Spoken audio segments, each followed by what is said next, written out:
Do you guys remember what it was like before the world turned gray? I'm talking before minimalism took over. And I'm not talking about the minimalism in people's houses where they have like one cup, one spoon, one bowl, that weird level of minimalism where they're pretty much depriving themselves. I'm talking about just in everyday life.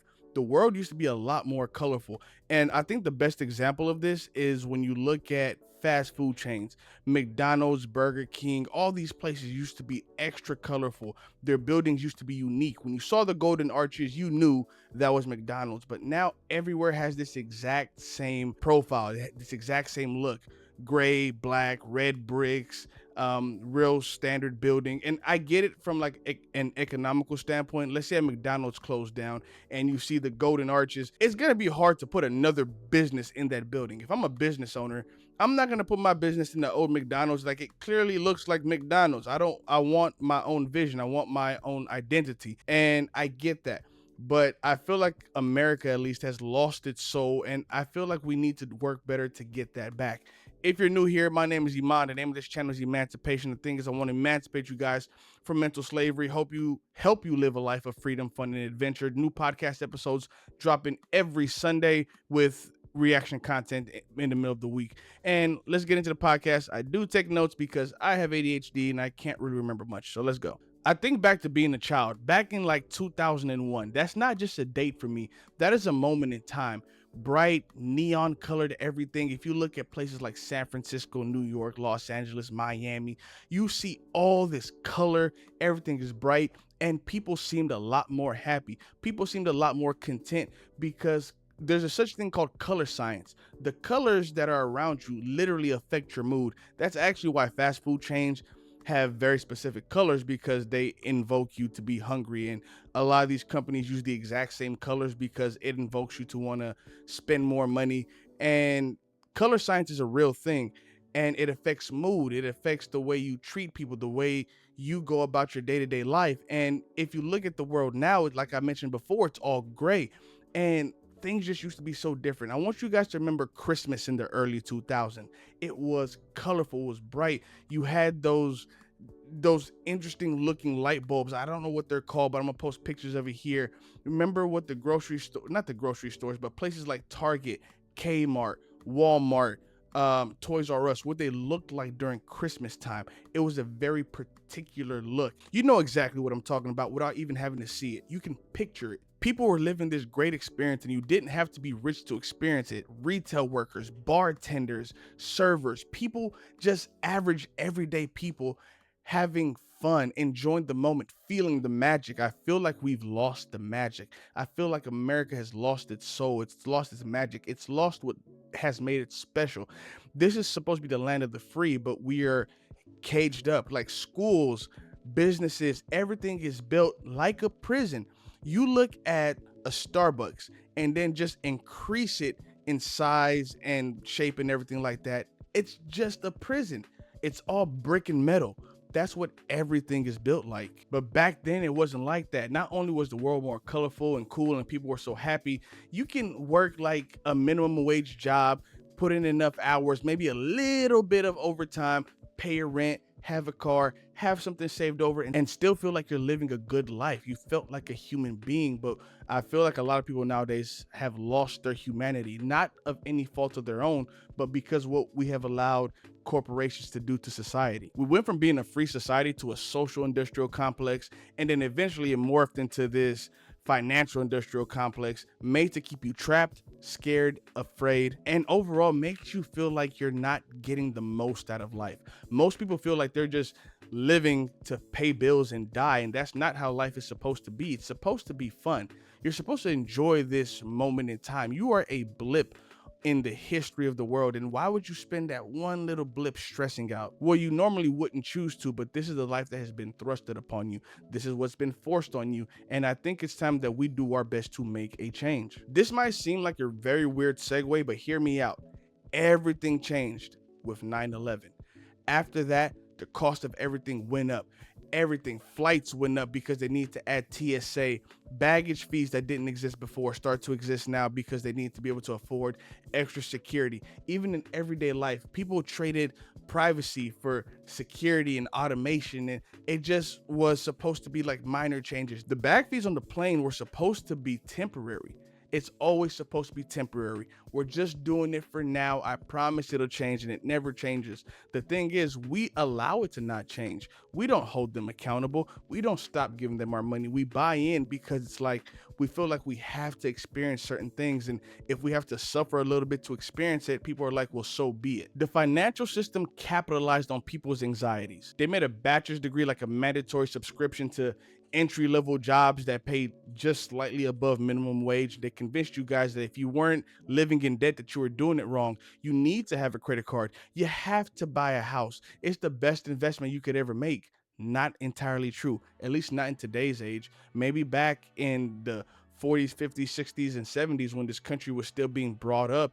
But nowadays, it just seems like a whole scam. People don't feel like they can ever really afford a home, and the ones that are in homes make plenty of videos talking about how they feel like they can no longer afford those homes. They've made you believe that the American dream requires a mortgage, student loan debt, 30 years working in misery. You think you need more money to win, but in reality, it's not more money. We need less system. We need less government. Here in the state of California, they can't even build homes. Like in San Francisco, they say from the time a developer puts in an application to get a permit to build to the time they can actually break ground, it takes an average of 3 years.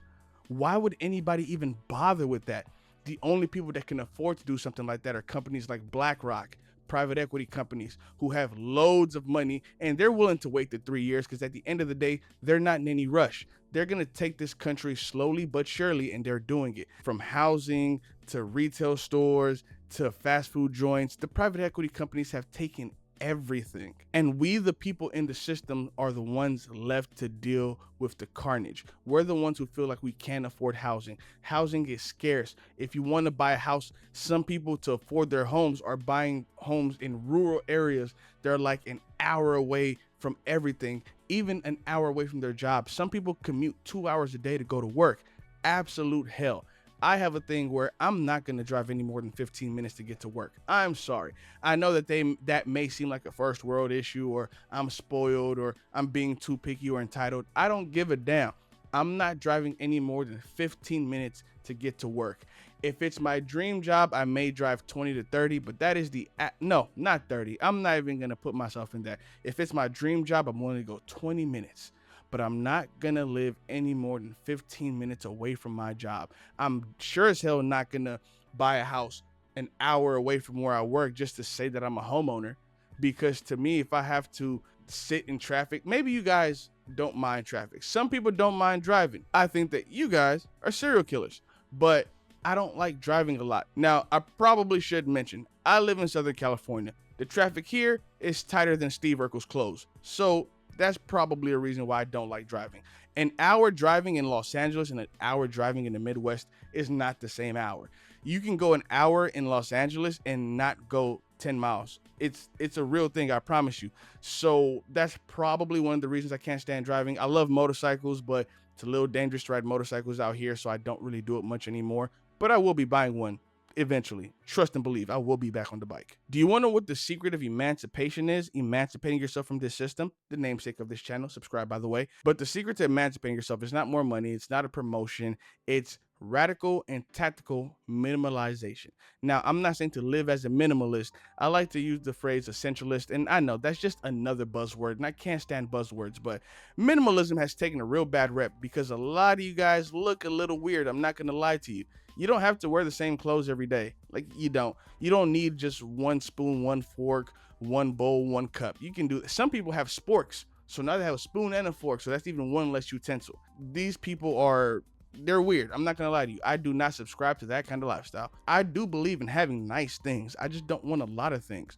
I want the things that I own to be high quality. I want them to mean something to me. So I'm going to buy the things that I like, but I'm not going to buy a whole bunch of junk. But when it comes to this idea of tactical minimalization, you have to understand that if you make $10,000 a month, but your monthly expenses are $9,500, you're not doing well. You're just a slave in a nicer cage than the guy that makes $3,000 a month. Cut the fat, minimalize overhead, and you're going to see your life start to improve just by having a little bit less expenses, downsizing. One of the big places where I see this a lot is when it comes to homes. You get approved for $800,000 and then you go looking for an $800,000 home. Why would you do that? Especially if it's just you and your wife, or even more so if it's just you by yourself, godly. But let's say if it's just you and your wife, if you get approved for $800,000, you don't have to go buy an $800,000 home. You do not. You don't need to spend all the money you were approved for. Buy the house you need. Between the two of you, a 2-bedroom house is more than enough. A room for you guys, and then have that second room in case you want to put a nursery in it if you plan on having kids in the future, or it could be like an office space. I know I like to obviously record YouTube videos. My lady likes to do crafts. It could be a craft room, but 2-bedroom house is perfectly fine. You don't have to go buy that 3-bedroom, 3-bath house, 5,000 square feet. 5,000 square feet is not 800,000, at least not in California. But you get the point I'm trying to make here. You don't need to spend all the money. If you're gonna go buy a car and they approve you for 50,000, don't go buy the $50,000 car. You can get a really nice car for 20,000 or less if you know how to shop, if you're not rushing, if you're not too hasty, and if you're not too greedy. Because greed will be the downfall of all man. Greed is killing us right now, and greed will continue to kill us if we don't do better. And this point right here is going to speak to some of my nomads out there, my fellow nomads out there. Downsizing is going to make travel a whole lot easier. And contrary to popular belief, traveling doesn't mean going to foreign countries every single year. Most of you guys could have a lot of fun just exploring your state. If you don't have to be at home because you spent all this money on it and now you can't afford to do all the fun things that you used to do anymore. But if you spent less money and you got a smaller apartment, or let's say if you did buy a house, you bought a smaller house, you don't have an expensive car, you have all this disposable income. You're going to invest some of it. That way, as you get older, you have a retirement account. You don't have to work for the rest of your life. But the rest of it, go explore your state. If you live in Texas, let's say you live in Houston, go spend a weekend in Dallas. Go spend some time in San Antonio. Go spend some time in Sugar Land. If you're in California, California is massive. If all you know is Oakland, go to Los Angeles for some time. Go to San Diego. Go to Santa Barbara. Go visit some of these other places. You can travel real locally and still have a lot of fun. How many of you guys have ever been to the Grand Canyon? It may seem like just a rock, but if you go and visit it, you're going to be surprised by how marvelous it is. Now, what's actually a rock is Plymouth Rock. I don't know if you guys have ever seen that, but it's a rock about the size of like 2 basketballs. I don't know why when I thought they said they landed on Plymouth Rock, I assumed it was something like Pride Rock, like some giant boulder. It's just a rock. Like, it's the, you know what? I'm getting off track here. But the fact of the matter is, when you spend less money on overhead and less money on stuff, you can spend more time, first and foremost, and you have more money to spend on experiences. So if you're ready to stop believing the lie, hit the subscribe button. If you're on Spotify, please follow me and listen to some of the things I'm going to be teaching you guys, telling you guys different techniques and different ways that you can go about minimalizing your life. Like I said, new episodes going to be dropping every single Sunday on YouTube and Spotify. So please tune in. Thank you guys for watching this video or listening, and oh, that's my left hand, and be easy.